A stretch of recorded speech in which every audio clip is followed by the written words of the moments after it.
Alright, so I recently picked up the Sony A7C II as my everyday carry fun camera, and this thing absolutely rocks. It's everything I was looking for in a camera like that. It's so small, it's so powerful for being so small, it doesn't even make sense that this exists. And when you have a compact camera, you need some compact lenses for it, which is why I picked up the Sony 85mm f1.8. This lens, from what I understand, came out 7 years ago, so it's been around for a minute. And if you want to buy it new, it costs $599. But you gotta check out the secondhand market for something like this. I got this on eBay for $350. Practically giving the stuff away. And it's in perfect condition, so check out eBay if you're looking for some used gear. So to test this thing out, I hopped in the truck with a few friends. We drove off to somewhere in California and found this town where everything was closed and abandoned and really sketchy, but it looked cool.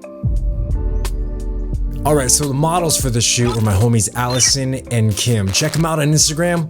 Super talented and decently funny. Good for a few ha-has and some yuck-yucks here and there. And a huge shout out to my friend Amanda. She's the one that scouted out this location, set up the entire shoot. Check her out on Instagram as well. She's got some great work over there. I'm gonna toss up some shots from the shoot while I just talk under it and give you my first impressions of the lens while using it. Let's go! As soon as I started shooting, I was instantly enjoying myself because of just how small this entire kit was. Even for being an older lens, the autofocus worked flawlessly. Though it's important to keep in mind that Kim and Allison weren't moving around at any kind of fast rate since we were just shooting portraits, so I can't discuss how well this focuses for fast moving subjects, but chances are that if you're getting this lens, this is the kind of thing you'll be using it for. There's definitely some chromatic aberration in some of the shots, but they certainly aren't noticeable enough to ruin any of the photos, and let's face it, it's usually only photographers who notice that kind of thing anyway. Just for kicks, I busted out the Sony ZV-E1. I wanted to get some video with the 85mm 1.8 and I shot it in 120 frames per second.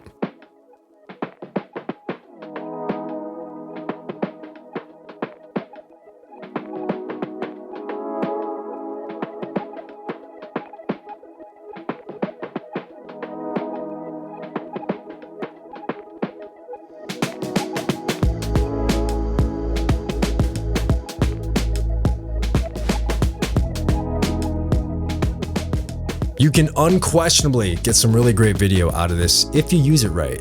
85 is a great B-roll focal length, and I can't wait to try this out some more and make some video portraits in the future.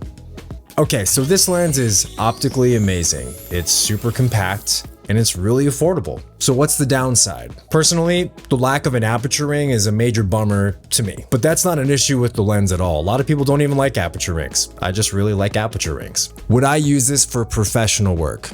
Yes, absolutely. Should you get this over the Sony 85mm 1.4 G Master? That's up to you. Obviously, every situation varies. There's all these variables all the time. That's what makes photography kind of complicated to explain to other people sometimes. But the likelihood of, say, a client noticing the difference between a 1.8 and a 1.4, it's probably pretty low. The major difference for you in this situation is the price. The current generation, that 1.4 G Master, that comes in at $1,800. I don't think the difference between a 1.8 and a 1.4 is worth $1,200. And if we're still talking about using this on a camera like the A7C II, this is much smaller than that G Master lens. So there's a lot of variables in this. If this wasn't weather sealed, then maybe the discussion would be a little bit different.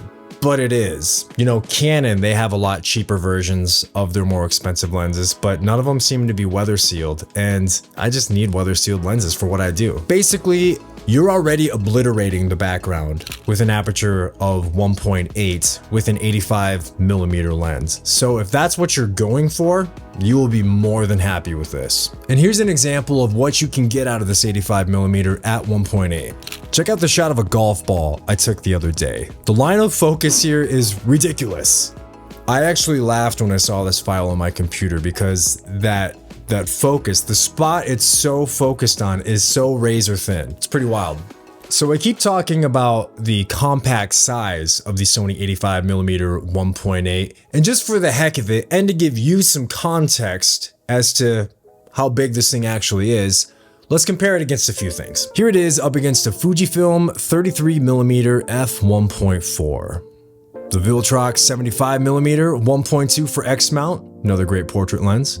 Another 85, the Canon EF 85mm 1.4. I love that lens, but it's big. The Sony 24mm f1.4 G Master, another great powerful lens for this system. My iPhone 13 Pro, and a banana that's on its last leg before it needs to go into the oven and fulfill its destiny of becoming banana bread. Anyway, that was dumb. We gotta wrap this up now.